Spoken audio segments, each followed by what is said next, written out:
Welcome, everyone, to our 10-minute Bible lesson. We've been doing some lessons on the parables of Jesus, and today we have two parables Jesus told, and they're short parables.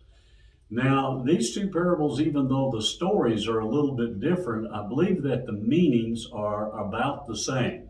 Why don't we go ahead and start off and read one of them? It's in Matthew chapter 13, verse 44. And here's what it says. It says, "Again, the kingdom of heaven is like treasure hidden in a field, which a man found and hid.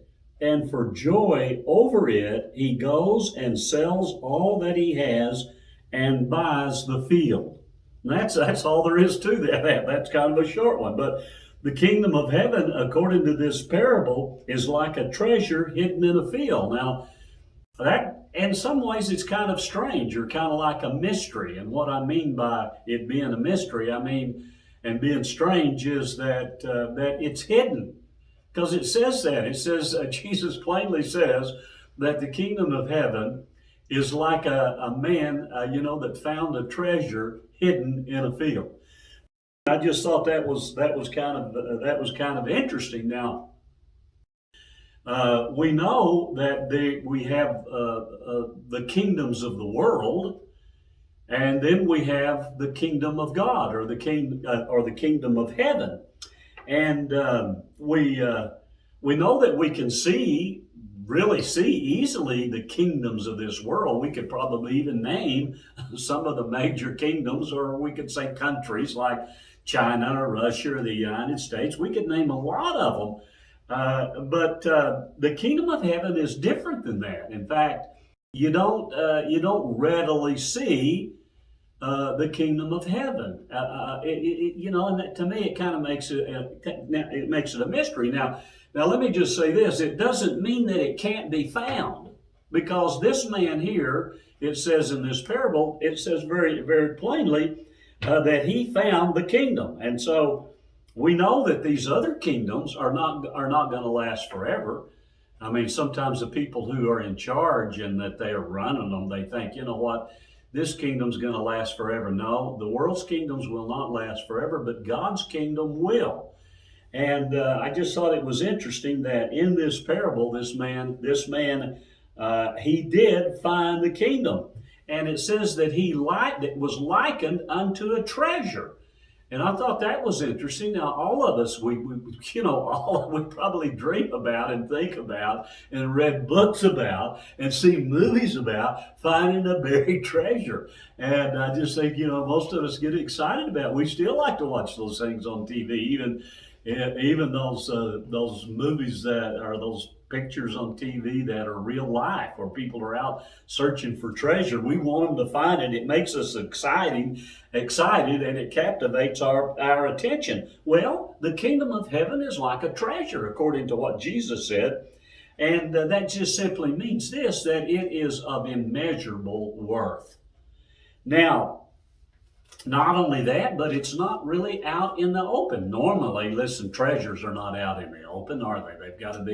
They've got to be found. And he said that's the way the kingdom of heaven is. Now, let's look at the other parable. It's a little bit different story, but I believe that the meaning is the same. Now, this is in Matthew 13, verses 45 and 46.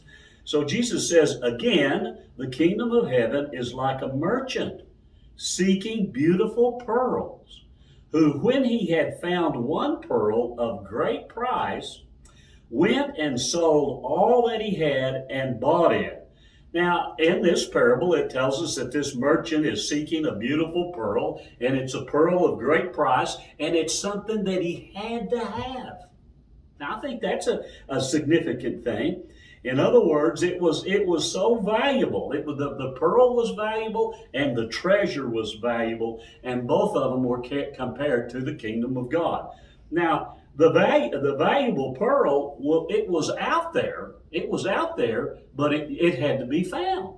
And this merchant was out seeking for that. So I thought that was kind of interesting too, that he was out looking for it and he was seeking for it. And he did until he found it, but it wasn't clearly seen. Now remember, this is kind of a comparison to the way the kingdom of heaven is. And I think that's awful interesting. It's very valuable, but it's not readily and clearly seen.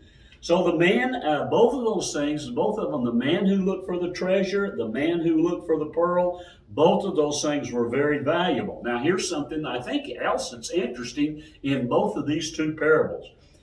In order to obtain each one, they had to be willing to offer whatever sacrifice it took to obtain it. You remember reading about that? Because it says they sold everything they had in order to get it. So it kind of tells us how much, how meaningful it was and how important it was. It's because they realized nothing was worth obtaining more than these items, because it said they sold everything. Now, what's the lesson to be learned there? Well, just so it is with us and how we should feel about the kingdom of heaven. We must have it. And we feel in our heart that there's nothing more valuable to us. It's worth everything to us. And I think that's what Jesus is talking about in this. In fact, he compares the kingdom of heaven to finding the treasure or finding a pearl of great price. What an interesting analogy to try to help us understand the kingdom of heaven or the kingdom of God. What's Jesus trying to tell us there in this kingdom? He's trying to tell us that it is worth more than anything that we could possibly possess. He's telling us that it's not readily seen. The kingdom of God is not readily seen. And here's the reason why. It hasn't come to its full realization. That is to say, it will one day. It'll fill the whole earth. It'll be gigantic and it'll be easily seen. But right now, it takes us to have faith in believing. Faith is believing in things that you can't readily see, but they're worth a lot, and so you believe in it. So in this parable, it's teaching us a couple of things, and that we're willing to give up everything to be able to have it. Well, I hope that this has been, I hope it's been helpful to you and interesting to you. The kingdom of God and the kingdom of heaven, these things are not sometimes easily understood. But Jesus, he tells these stories that we're familiar, and then he makes that application with the kingdom of heaven. Hey, thank you so much for joining us and tuning in today. We hope you have a really good week, and we're gonna be looking at another parable next week. So please join us.